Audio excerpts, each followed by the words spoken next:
कि एक आदमी रोटी बेलता है, एक आदमी रोटी खाता है, एक तीसरा आदमी भी है जो न रोटी बेलता है न रोटी खाता है, वो सिर्फ रोटी से खेलता है। वो तीसरा आदमी कौन है? मेरे देश की संसद मौन है। सभापति महोदय, वो भी क्या दिन थे जब संसद में देश का बजट पेश होता था तो देश की सड़कें ठहर जाया करती थीं। रेल बजट पेश होता था तो लोगों की उम्मीदें रेल के डिब्बों की तरह पटरियों पर दौड़ने लगती थीं। पूरा देश धड़कने रोक करके वित्त मंत्री और रेल मंत्री को सुना करता था। अफसोस, अब बजट पेश हो जाता है, मीडिया चैनल सरकार का महिमा मंडन करते हैं और बेचारी जनता बजट के आंकड़ों के शब्द जाल में उलझी हुई महीनों बाद समझ पाती है कि उसका तो फिर से कट गया।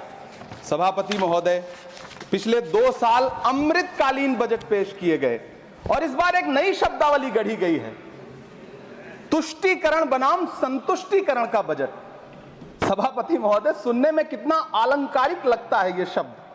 सोच रहा हूं देश की वित्त मंत्री और प्रधानमंत्री जी से पूछूं कि आखिर किसकी संतुष्टि? जिस बजट में मनरेगा के लिए 1 रुपए की बढ़ोतरी ना हो, वही पुराना 86,000 करोड़, जबकि पहले ही 9,754 करोड़ का घाटा हो, जिस मनरेगा से करोड़ों मजदूरों के घर में चूल्हा जलता हो, उस मनरेगा में काम करने वाले गरीब मजदूरों के लिए अगर आपके खजाने से 1 रुपया भी इजाफी नहीं निकल सका तो भला कौन संतुष्ट हुआ साहब? इस देश का गरीब मजदूर या आपके उद्योगपति दोस्त? वो जो महाराष्ट्र में लोकसभा और विधानसभा के बीच में 40 लाख मतदाता बढ़ाए गए थे, अरे उन्हीं के लिए मनरेगा का थोड़ा सा बजट बढ़ा देते। क्या उसमें मनरेगा का एक भी मजदूर नहीं था 40 लाख लोगों में? सारे के सारे 12 लाख की छूट वाले से आगे के लोग थे।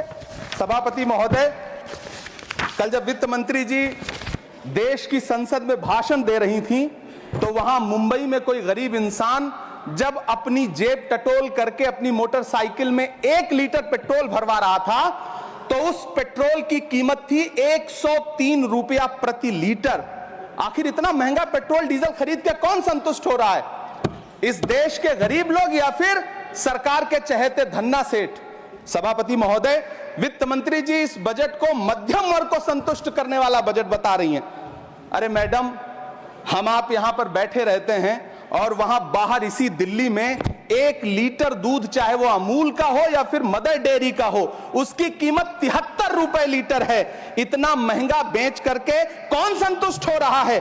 गरीब जनता या आपके धन्ना सेठ दोस्त? सभापति महोदय, इस सरकार का बाजार और महंगाई पर कोई नियंत्रण नहीं रह गया है। चाहे देश में लहसुन 400 रुपए किलो बिक जाए, टमाटर 100 रुपए किलो बिक जाए, प्याज का दाम सुनकर आंखों में आंसू आ जाए, लेकिन वित्त मंत्री महोदया बजट में महंगाई का मां भी नहीं बोलती हैं।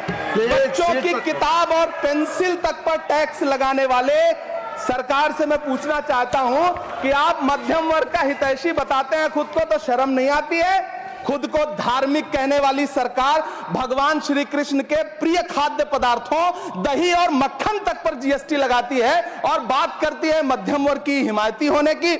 जिंदा रहते हुए जनता से हर चीज पर टैक्स वसूलने वाली यह सरकार कम से कम मरने पर तो लोगों को बख्श देती, लेकिन नहीं, वहां भी लूटना है। अंतिम संस्कार के सामान, अगरबत्ती, धूप बत्ती, केवड़ा जल, चंदन पाउडर, जौ, बताशा, काला तिल, पंचरत्न, कपूर और कफन तक पर टैक्स लेने वाली यह सरकार किस मुंह से खुद को मध्यम वर्ग का हितैषी बताती है? कौन सी संतुष्टि? किसकी संतुष्टि? कदम कदम पर टैक्स देकर लूटने वाली जनता की या फिर जनता से टैक्स वसूल करके धन्ना सेठों का खजाना भरने वाली सरकार की? किसकी संतुष्टि?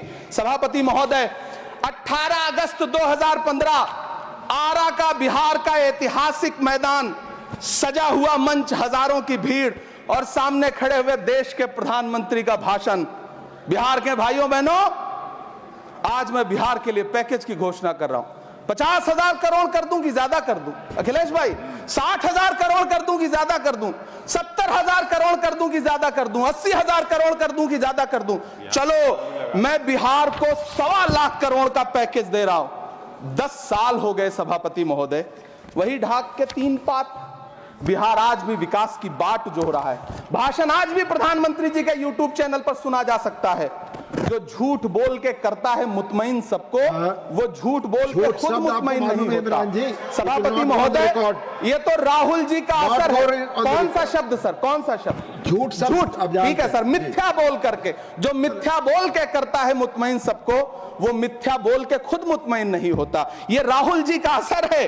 जो मखाना बोर्ड की घोषणा हुई, अखिलेश जी आपको याद होगा, भारत जोड़ो न्याय यात्रा में 30 जनवरी 2024 को बिहार के रंगभूमि मैदान में राहुल गांधी जी का पूर्णिया में भाषण था और उसमें मखाना को लेकर उन्होंने आवाज उठाई थी। यह उनका असर है कि आपको मखाना बोर्ड बनाना पड़ा, वरना तो आप मैखाना बोर्ड बनाने वाले लोग हैं। सभापति महोदय, बिहार को झूठे पैकेज और चुनावी दिलासे देना बंद करिए। आज भी जब कोसी में बाढ़ आती है तो पूरा सीमांचल बर्बाद हो जाता है। मैंने उस तबाही को अपनी आंखों से देखा है। 2016-17 की बाढ़ में अपने इन्हीं हाथों से राहत सामग्री बांटी है मैंने। अगर सच में बिहार के लिए कुछ करना चाहते हैं तो बिहार को बाढ़ से बचाने का प्रबंध करिए। पूर्णिया एयरपोर्ट 10 साल से बाट जो रहा है, घोषणा 2014 में हुई, बन के आज तक तैयार नहीं हुआ। अलीगढ़ मुस्लिम विश्वविद्यालय का किशनगंज सेंटर